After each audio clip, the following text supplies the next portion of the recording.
Assalamualaikum warahmatullahi wabarakatuh. My name is Ling.RM. I'm from Linguistic Research Method Class B, and then I would like to try explain about introducing applied linguistics. If you describe yourself as a linguist, the other people will ask you about how many languages do you speak. And if you describe yourself as a applied linguist, the other people will keep silent because they never know what to ask for you about this. And then if you are lucky, the other people will ask you that is that the method of understanding the English, or is that translation, something like that. And then the International Association of ILA, or Applied Linguistics, claim that to be applied linguistic is a really discipline and then of research and practice dealing with practical problems of language and communication that can be identified. So the first one, let's move to know what is the language and what is the linguistics. 7 ways to know what is the language is the first one, language as sound, and the second one is language as form, and then the third one, language as communication, and next is language is meaning and identity, history, or symbol. Beside of that, linguistic has a branch too, like psycholinguistic, and then descriptive linguistic, formal linguistics, descriptive linguistic, and so on. We can add some branches like phonetics, phonology, morphology, syntax, and so on. Actually, in linguistics, we have 5 approaches to make a research proposal. The first one is linguist to be the analysis. To use this approach, just focus to the writer intuition or the writer knowledge to make this proposal or research. And then when you conduct the proposal or research with this approach, you just describe or you just tell the readers about your knowledge. Just it. And the second approach is linguist to be the data and to be analysis. The second approach, we know that the research proposal must have data to support the argument or support your argument. So sometimes this approach can also be used to show that the linguist of intuition about a particular language may be wrong. So to evidence that our opinion is true, we have 2 data. And then the next approach is the third approach until the 5th approach, same with the second approach, but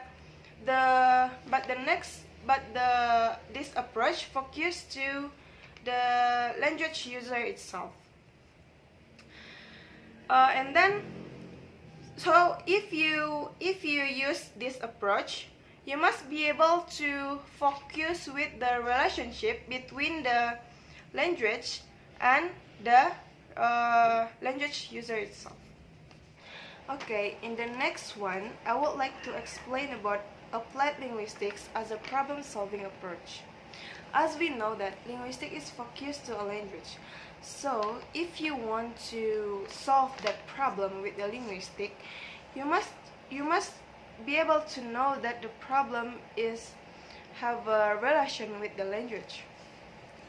Such as, if you are worried about your child's speech, you are more likely to go to a speech therapist than to an applied linguistic. So when you are worried with your children that cannot speak very well, so you will bring your child to go to the speech therapist. And then the next is doing applied linguistic methodological considerations. applied linguistics have a coherent methodology. First of all, we meant for ourselves to this distinction between method and methodology. Let me explain about the method first.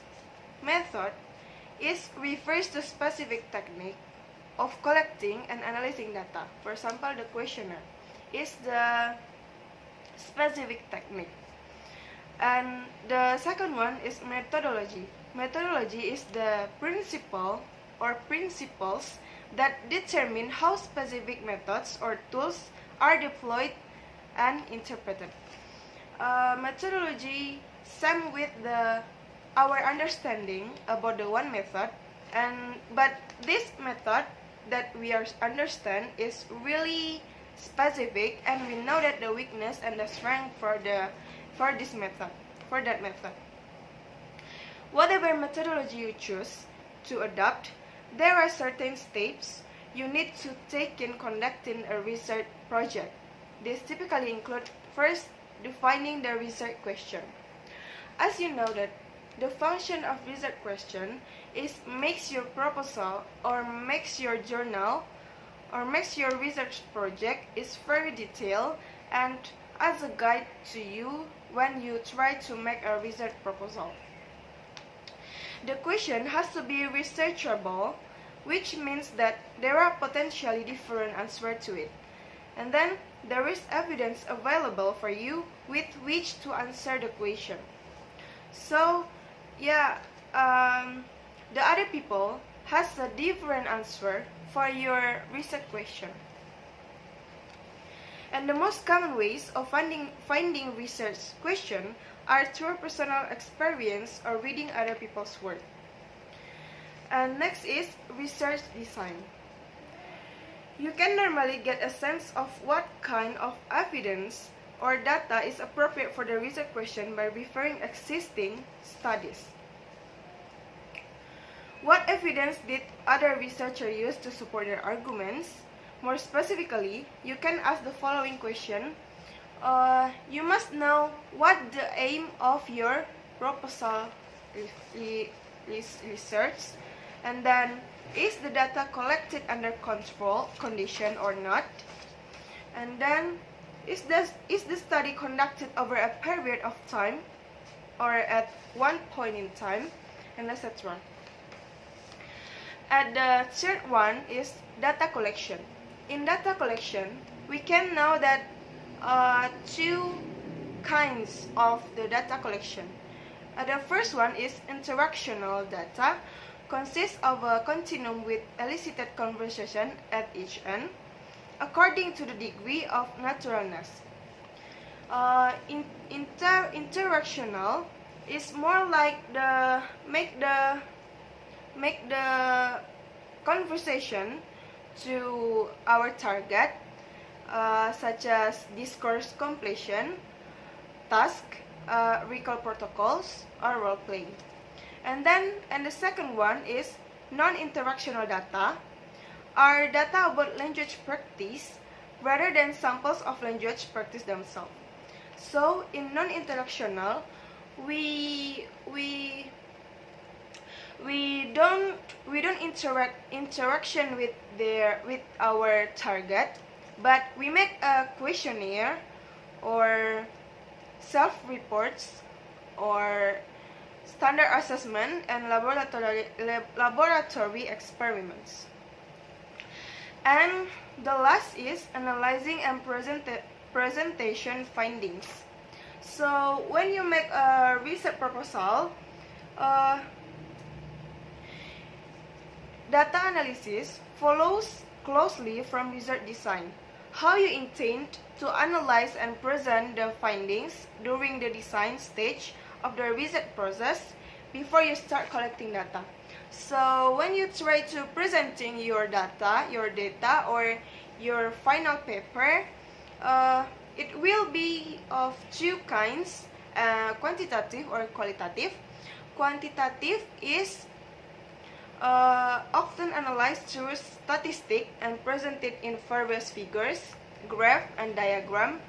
Is totally about the number numeric, you can use the number in the quantitative research. And then the next one is qualitative, are usually presented in discursive accounts with quotation and sample of actual data.